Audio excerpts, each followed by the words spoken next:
Hello everyone and welcome to a brand new chess video. In this video, we're going to look at a super aggressive trap.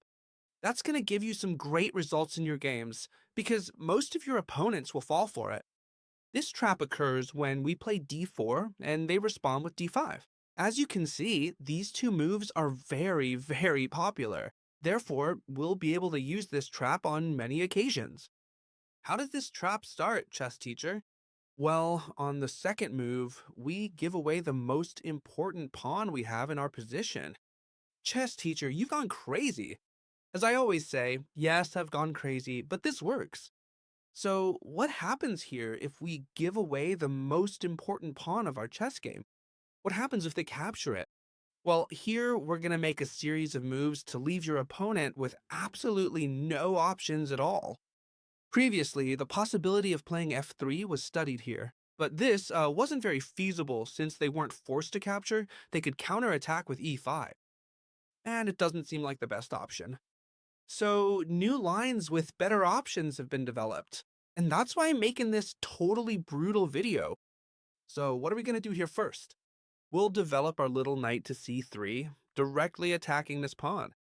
If they want to keep this pawn advantage, they'll have to defend it.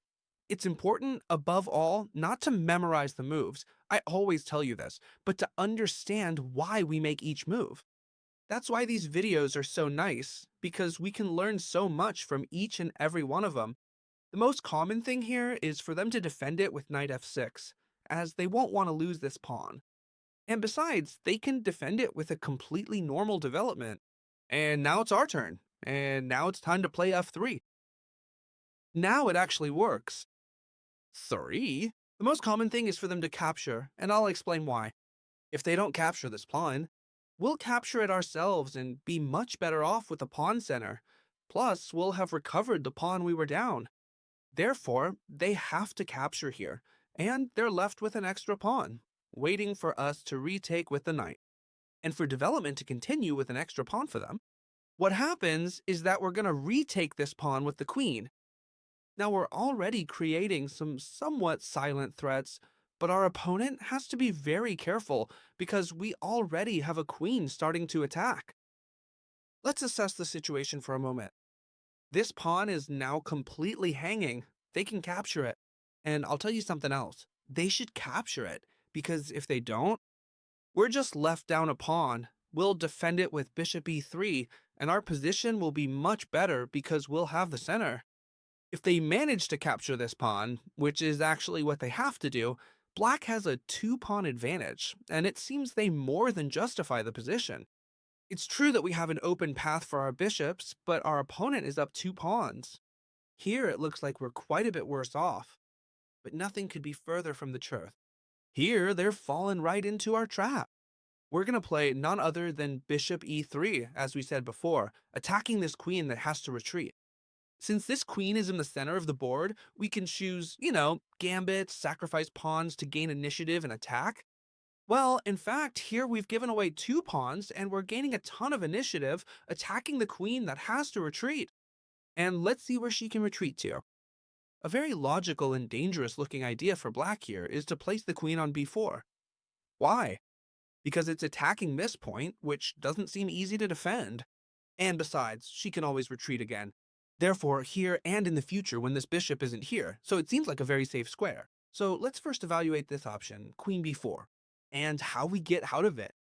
The first thing you need to know is we're going to castle, which seems like a huge mistake. And now I'll explain why. Surely many of you already see why it looks like a huge mistake. Yeah, it defends this pawn here, but black has a very good move that we'll see in a moment. First, let's quickly evaluate the position. We have our king safe, whereas the black king still needs a few more moves to castle. Now we can bring out both our bishops, while our opponent can only bring out one and has the queen very exposed. But here, as you can see, black has the move, I don't know if you found it, bishop g4, which looks super strong. It attacks our queen and it attacks our rook. A totally spectacular pen that it seems we can't get out of.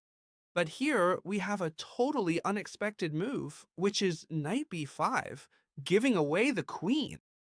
Here, our opponent will think we've gone crazy because we're giving away the queen, but nothing could be further from the truth. If they capture our queen, thanks to the castle's wreck, we jump with the knights at c7, and we deliver a spectacular checkmate because the rook would cut off the kin. Therefore, this queen can't be captured. They have to try to provide a path, an escape route for this king. The most common move here is e5, to give him an escape route upwards. It doesn't seem like the best move, but anyway, let's analyze how we finish. If they play e5, since it's the most used move at this point, there's a totally impressive move, and I challenge you to pause the video to see if you can find it, because it's a very hard move to see. I'm telling you now, I'll tell you in advance that the first step is to give this check with the knight, and the king, since this file is cut off, has to move no matter what. Here, how can we continue? This is the star move. Let's see if you're able to find it. Pause the video for a moment. Alright, now I'm going to tell you what the totally incredible move was. Queen takes pawn, giving away the queen. It's practically impossible for you to find the move, but if you found it, you're a genius. What is the reason for deflecting this queen? We're deflecting this queen, giving away the queen. The reason is to come in now with this bishop to deliver a brutal checkmate. The queen from here was defending the square. Now she isn't. We deliver a brutal checkmate since this knight covers these two squares. We would deliver a totally spectacular mate. You're freaking out over this aggressive line, right? Well, let's keep looking at variations because it's spectacular. And now comes the best part. First, as you know, we give away the most important pawn in the position. Here, our opponent will already be thinking either that we're very bad or that we've gone crazy. So let's continue with the line. As you know, not f3, but knight c3. Remember, it's more important to understand the position and why we do each thing to be able to apply it in your games than to learn the moves by heart. Although, if you learn them, you can also literally replicate what we're doing here. Knight f6, now defending this extra pawn they have, and now we will indeed play f3. They have to trade with us because if not, they'll be much worse off. And instead of capturing with the knight, we'll capture with the queen to create multiple threats. We've said that this pawn has to be captured because if not, they'll be quite a bit worse in the position. We continue with bishop e3, attacking a queen that has to move, and we're going to keep seeing what happens when they come here, because there are more options. You remember, right? When they attack us here, we have to castle, letting them pin our queen with the rook, which seems very scary. But we don't have to worry, because this is a mistake, and I'm teaching you how to punish it. Let's see. Here we're threatening this knight jump, as we said before, and we've seen that e5 was a mistake because we delivered checkmate by sacrificing the queen. But many of you will tell me, hey, chess teacher, you don't need to play e5 to stop this checkmate. I can play knight a6, and I directly defend this square, and you can't do anything to me. Well, yes, I can. Here, it's important to capture this pawn. We're going to capture the pawn next to it, attacking the knight, attacking above all the rook to deliver checkmate. And now here they can play this move right here, attacking our queen and with x-rays the knight. Therefore, we couldn't take since they would take our knight and they would also be attacking our rook. But nevertheless, here we have a totally masterful move. We have a checkmate in 2 moves. Come on, I invite you to find that. Pause the video to see if you're able. And now, I'm gonna give you the solution. The brutal solution is queen. Takes rook, we sacrifice the queen with the goal of deflecting the knight's defense, and when they capture our queen, now we do it. We jump in with the knight checkmate. Because the rook, as always, thanks to the long castle, is defending this entire rank. Therefore, we just took here, okay? We just took here. We've seen that rook b8 doesn't solve anything at all, since we can sacrifice the queen to deflect the defense and deliver a brutal checkmate. Therefore, we have to look at different solutions for black, and it seems like a very good one is to place the queen over here, trying to trade queens, therefore keeping the advantage. And also defending this rook here with x-rays. Before continuing with this spectacular variation, I have to thank you all. The channel is going stronger than ever after the rough patch that YouTube put us through. Thanks to all of you. So if you keep up with the usual support, I'll be forever grateful. A like, a comment, subscribing, it all helps me out. That's how we grow more every day. Thank you all so much. Now then, how can we act if they defend with the queen over here? It looks complicated. Well, the correct answer is to take the knight with the queen. Why? Because we're removing the direct defense and now we are threatening. Checkmate. Therefore, black has to react. They can react in several ways. The most logical is to take the bishop with the queen because they also give us check and force us to move. Now, if we pin ourselves with the rook, it wouldn't go well for us because then this rook would practically be removed from here because they could come with the rook, extreme pins. Not yet, but it would be dangerous for us, okay? Here, we'd have to move the king calmly. And it's true that now they could take our rook or many other things. For example, let's see if they take the rook. If they don't take it anyway, watch out, huh? Dirty minds in the chat. If they don't take it, no, seriously now, if they don't take that rook, we're still winning. But if they do take it, even more so, because we're going to play the queen over here. We're going to give a check. If the king moves, we're going to enter with the queen. We can enter through here. And if they cover exactly the same, we take the rook. Check. And this is already totally lost because they have to give up the knight. Let's take it. This position is totally won. Let's set up the critical position then. I'm going to go through it a bit fast because we've already seen it many times. If it's not clear to you, you can look back a little bit. On the board, f3, e takes f3, queen takes f3, queen takes d4, and now bishop e3, attacking this queen. We return to the critical position where we've been studying. What happens if the queen comes here?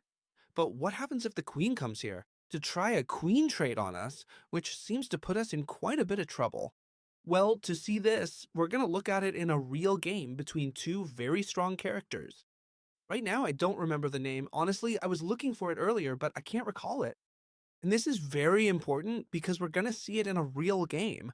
Later, you're going to be playing real games against real people. So we have to see how people behave, and it's very important to understand these moves. Once the queen is attacked, we're not interested in trading, since in a gambit, as you know, we shouldn't give away too many pieces. If we trade queens, we're left without many attacking options, so we'll retreat her quietly to the f2 square, and we're going to continue the game from the black pieces side. Here the black pieces look to, as always, exchange pieces since they're attacking the queen and the knight. We have to trade, so they were traded, and now they're attacking this point right here. The white pieces castled. So we're following a pretty similar plan. Here, the black pieces played a6, a bit passive, to try to avoid this check right here, which seems like a good move. And here the white pieces played knight f3. Why did they play knight f3? Well, knight f3 has a brutal threat right now because they're threatening to jump with the knight, threatening the queen, and also with the discovered attack, hit this point right here, taking advantage of the file. Therefore, the black pieces played f6 here without thinking twice. To avoid these very dangerous knight jumps, there was a very interesting move here, which was to bring the rook over here, threatening this queen that was in the center of the board. And we take the chance to bring out our rook, then the bishop, and then double up the rooks. But here in the game, bishop 3 was played, also a good move, threatening a queen that had to retreat, and in fact she retreated to the a4 square. Why? To attack this point right here. Here, the white pieces played a move that was too passive, which was a 3, and here they had a move that I'm going to show you that's totally spectacular. They had this move here to bring the queen in, trying to enter through this point, and the king here, almost completely exposed, could do practically nothing. So they'd have to block this path with the most logical move, e5. And here, there's a checkmate in 5 moves here, totally spectacular, which is practically impossible to see. If you want, you can stop the video, but it's very hard to see, and I'm going to show it to you right here. We sacrificed the bishop here. Look at this beauty. How we love to enjoy this wooden board. How we love it. I think it's the best investment I've ever made in my life. Come in here with the bishop, it's just like I tell you about the other channels. Most of them show it on a computer, and it's not as enjoyable, in my opinion, as it is here on a real board, honestly. Watching these videos with a little coffee or something, honestly, even I watch them. Let's get back to it. I'm getting sidetracked, sacrificing the bishop. When they take, we come in with the queen, check, the king has to move. Now we come in with the bishop, check, the king has to move. And now we finish it off with this totally brutal checkmate with the knight, since it can't be taken because of the queen's pin. This wasn't what happened in the game, but it could have happened and it was wonderful. I wanted to show it to you because it was super beautiful. Therefore, we go back to the game where a 3 was played and things were prepared a little better and a little bit without risking so much, because he probably hadn't seen this combination. So let's continue with the game because it really was also wonderful. As I say, here was played, e3 and black continued with the knight over here. There were several development moves, such as first of all placing the queen over here.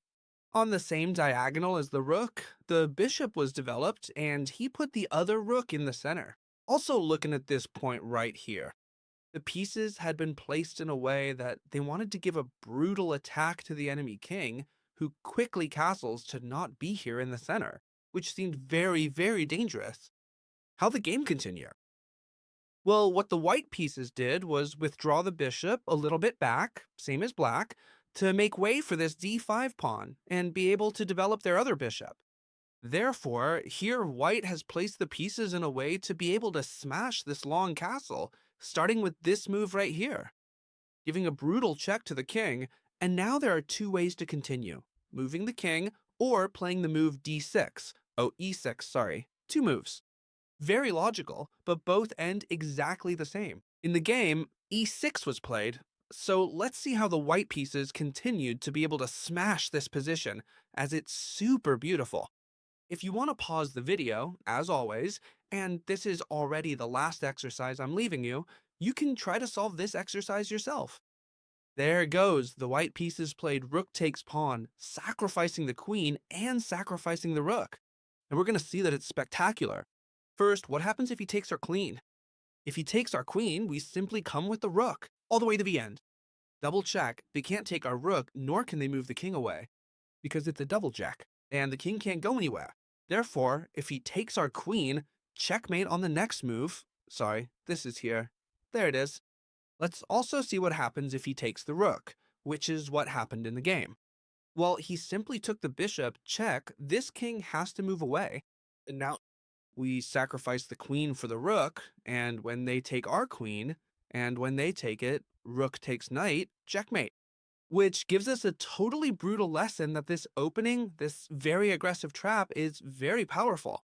And if you're attacking players, you're going to really like putting it into practice. If you want, you can put it into practice. I hope you loved this video. I've had a super good time, as always, with you.